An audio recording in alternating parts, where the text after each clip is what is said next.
Friends, hello friends, I welcome you back on my YouTube channel Aim High Tutorial. Friends, today we will read the first story of your English NCERT book of Standard 10th, The First Flight, and the name of the story is A Letter to God. The author of this story is Mr. Gregorio Lopez y Fuentes. He was born on November 17, 1895 in Veracruz of Mexico, and he died on December 10, 1966 in Mexico City.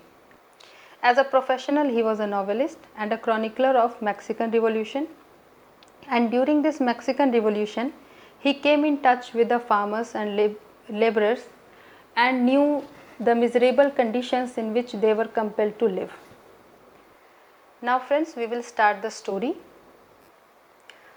A Letter to God, भगवान को पत्र, G.L. Fuentes.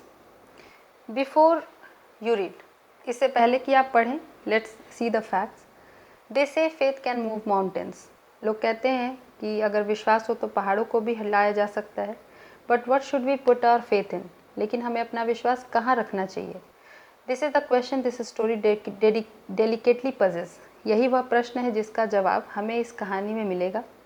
Lencho is a farmer who writes a letter to God when his crops are ruined, asking for 100 pesos. Lencho जो कि एक किसान है, वह भगवान को पत्र लिखता है और उसमें 100 पेसोस की मांग करता है क्योंकि उसकी फसल बर्बाद हो गई है. पेसोस करेंसी का नाम है. जिस तरह से हमारे इंडिया में रुपीस चलता है, इंग्लैंड में पाउंड चलता है, वैसे ही पेसोस भी करेंसी है. Does Lencho's letter reach God?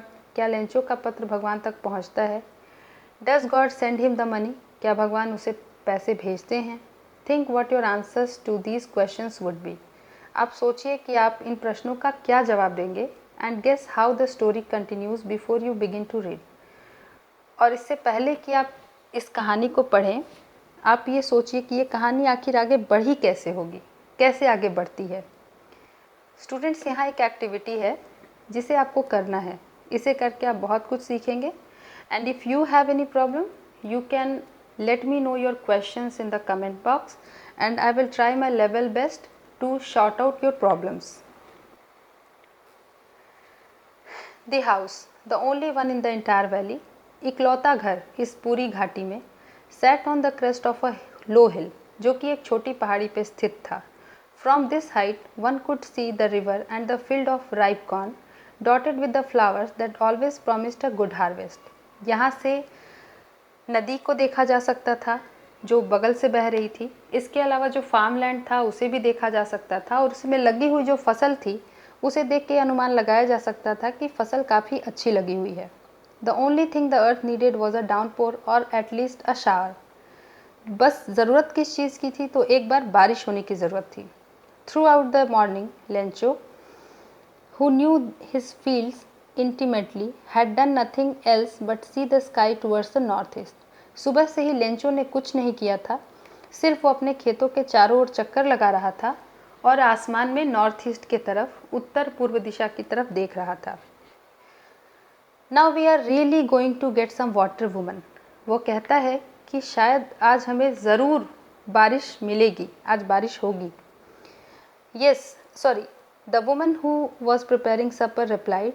औरत जो कि अंदर खाना बना रही थी उसने आज जवाब दिया, येस गॉड विलिंग, ज़रूर अगर भगवान की इच्छा हुई तो. The older boys were working in the field while the smaller boys were playing near the house until the woman called to them all. बड़े लड़के जो थे वो खेतों में काम कर रहे थे, जबकि छोटे लड़के जो थे वो तब तक खेल रहे थे जब तक उन्हें अंदर नहीं बुलाया गया.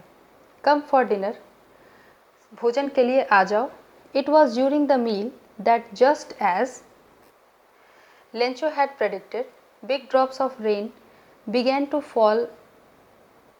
जैसा कि लेंचो ने पहले ही कह दिया था, भोजन करते वक्त ही बारिश की बूंदें गिरनी शुरू हो गईं.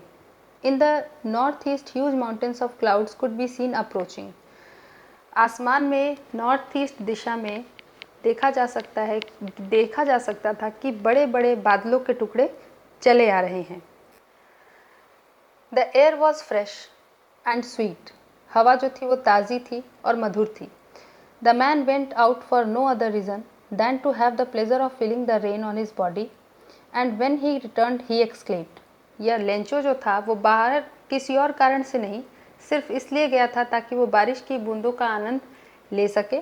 और जब वो वापस लौटा तो उसने कहा, these aren't rain drops falling from the sky, ये बारिश की बूंदें नहीं हैं जो आसमान से गिर रही हैं, दे आर न्यू कॉइन्स, ये नए सिक्के हैं। The big drops are 10 cents pieces and the little ones are 5। छोटे जो बड़ी जो बूंदें हैं वो 10 सेंट हैं और छोटी जो बूंदें हैं वो 5 सेंट्स हैं। With a satisfied expression, he regarded the field of ripe corn with its flowers, draped in a curtain of rain.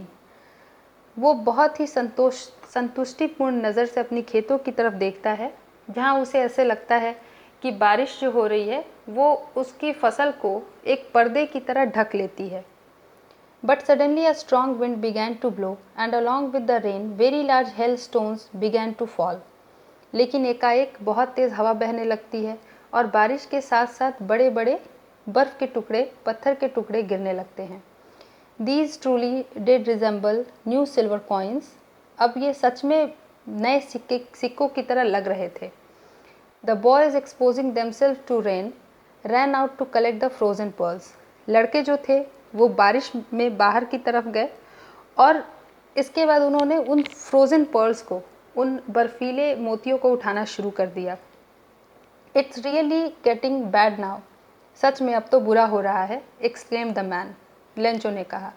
I hope it passes quickly, मुझे उम्मीद है कि ये जल्दी ही ख़त्म हो जाएगा। It did not pass quickly, ये जल्दी लेकिन ख़त्म हुआ नहीं। For an hour the hail ruined all on the house, the garden, the hill side, the cornfield, on the whole valley. 1 घंटे तक लगभग ये जो हेल स्टोन्स थे ये गिरते रहे खेतों में, घर के ऊपर, पूरी वैली में ही। द फील्ड वॉज वाइट, पूरी जो मैदान थी वो सफ़ेद हो गई थी। As if covered with salt, ऐसे लग रहा था कि जैसे उसे नमक से ढक दिया गया हो। Not a leaf remained on the trees, पेड़ों पर एक पत्ता तक नहीं बचा। The corn was totally destroyed, फसल पूरी तरह से बर्बाद हो गई थी। The flowers were gone from the plants, फूल जो थे वो पत्तों से झड़ गए थे। Lencho soul was filled with sadness, Lencho का हृदय जो था वो उदासी से भर गया। When the storm had passed, he stood in the middle of the field and said to his sons, जब ये तूफान चला गया तो वो खेतों के बीच में खड़ा हुआ और उसने अपने बेटों से कहा, A plague of locusts would have left more than this. वो अपने लड़कों से कहता है कि अगर फसल में कीड़े भी लग जाते, प्लेग भी फैल जाता, तो इससे ज़्यादा ही फसल बचती। The hail has left nothing. इसने तो कुछ भी नहीं छोड़ा। This year we will have no corn. इस साल हमारे पास बिल्कुल भी अन्न नहीं होगा। That night was a sorrowful one. उस रात उदासीपूर्ण था, वह रात उदासी भरा था। All our work for nothing. हमारा सारा जो काम था वो पूरा बर्बाद हो गया, पूरी मेहनत ख़त्म हो गई।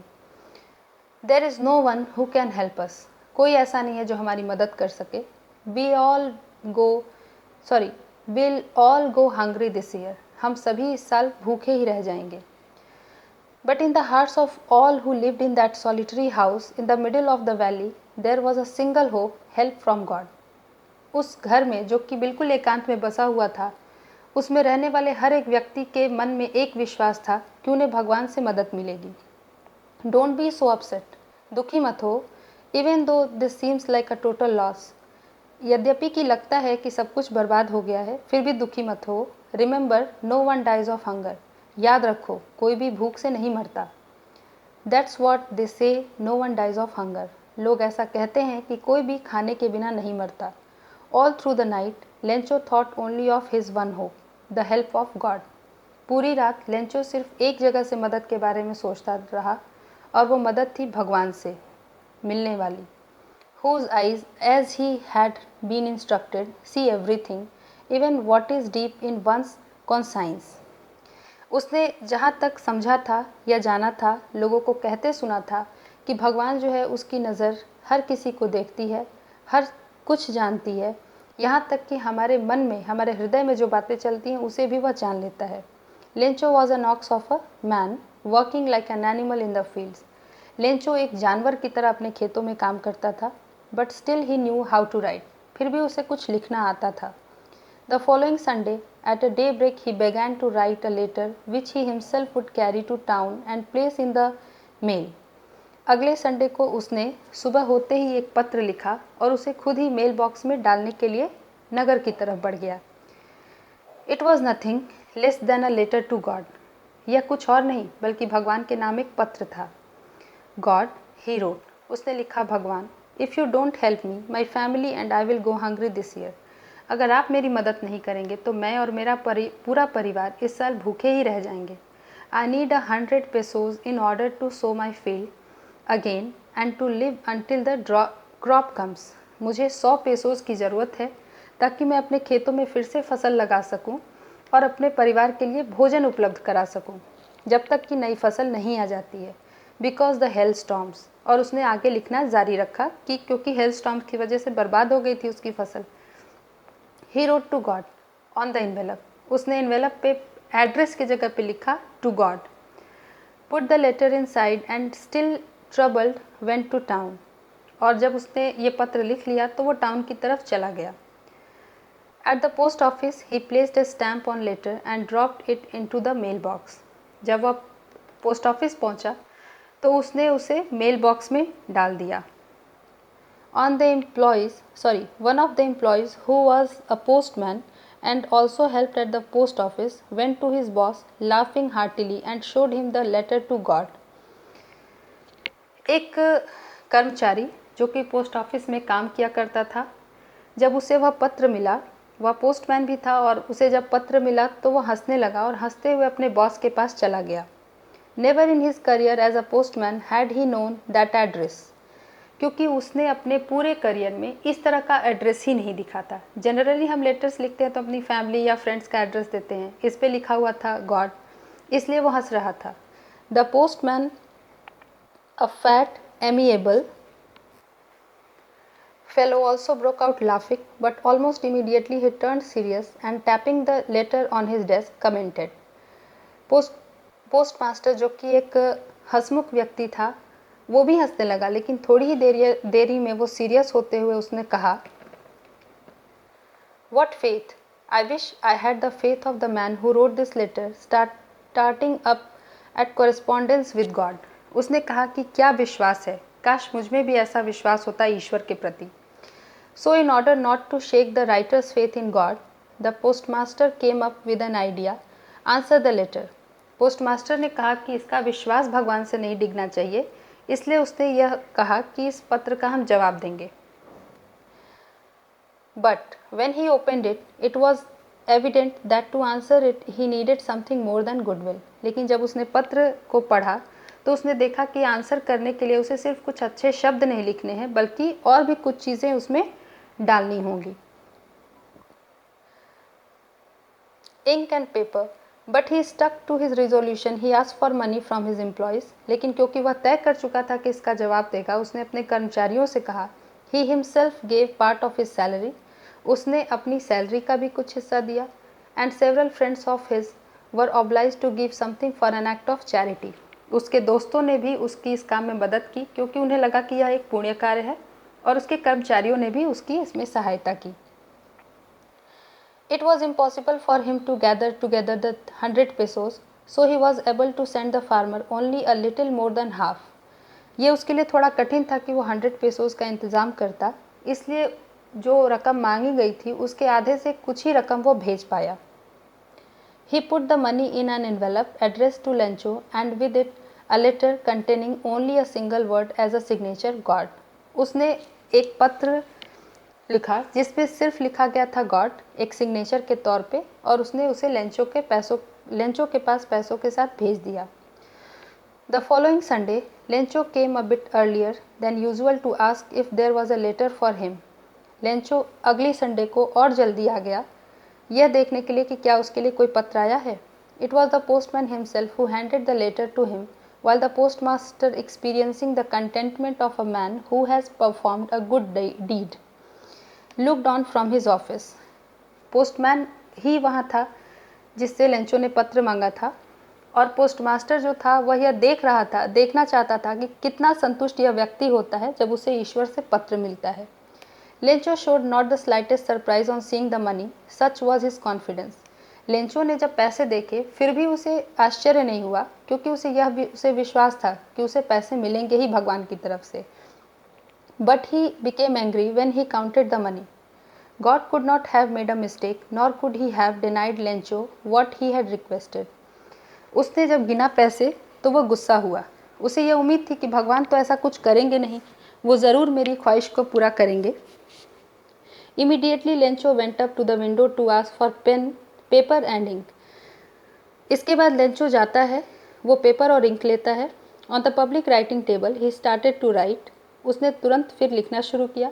With much wrinkling of his brow, अपनी आँखों को ब्लिंक करते हुए वो लिखने लगा। Caused by the effort he had to make to express his ideas. और उसने पत्र लिखा। When he finished he went to the window to buy a stamp which he licked and then affixed to the envelope with a blow of his fist. इसके बाद जब उसने पत्र लिख लिया तो उसने एक स्टैम्प और एनवेलप लिया, जिस पे स्टैम्प उसने चिपकाया और एनवेलप में पत्र डाल दिया। The moment the letter fell into the mail box, the postmaster went to open it. जैसे ही मेल बॉक्स में वो लेटर डाला गया, पोस्टमास्टर वहाँ गया और उसने निकाला। It said, इस पे लिखा था, God of the money that I asked for only 70 pesos reached me. भगवान, मैंने जो रकम मांगी थी उसमें से सिर्फ 70 पेसोज ही मुझे मिले हैं। Send me the rest since I need it very much. आप मुझे बाकी के पैसे भी जल्दी भेज दीजिए क्योंकि मुझे उसकी बहुत ज़रूरत है। But don't send it to me through the mail because the post office employees are a bunch of crooks. Lencho. उसने लिखा कि इस बार आप जब पैसे भेजना तो आप पोस्ट ऑफिस की मदद से मत भेजना, क्योंकि ये पोस्ट ऑफिस के जो कर्मचारी हैं ये सभी बहुत ही बदमाश हैं। फ्रेंड्स, इसमें लेंचो जो है, यहाँ हम एक कंट्रास्ट देख सकते हैं कि किस तरह से पोस्ट मास्टर ने मदद की, लेकिन फिर भी लेंचो को गॉड पे ऐसे विश्वास था, इस वजह से उसने पोस्ट ऑफिस के कर्मचारियों को ही गलत समझा। लेकिन हाँ, ये एक आयरनी है, ये स्टोरी की आयरनी है। अदरवाइज़ हम इसके पॉजिटिव साइड को देख सकते हैं कि पोस्टमास्टर जो कि एक व्यक्ति है, उसने किस तरह से दूसरे व्यक्ति का विश्वास भगवान में बना रहे, इसके लिए उसने मदद की। और कहीं ना कहीं गॉड ही थे जिन्होंने पोस्टमास्टर को ये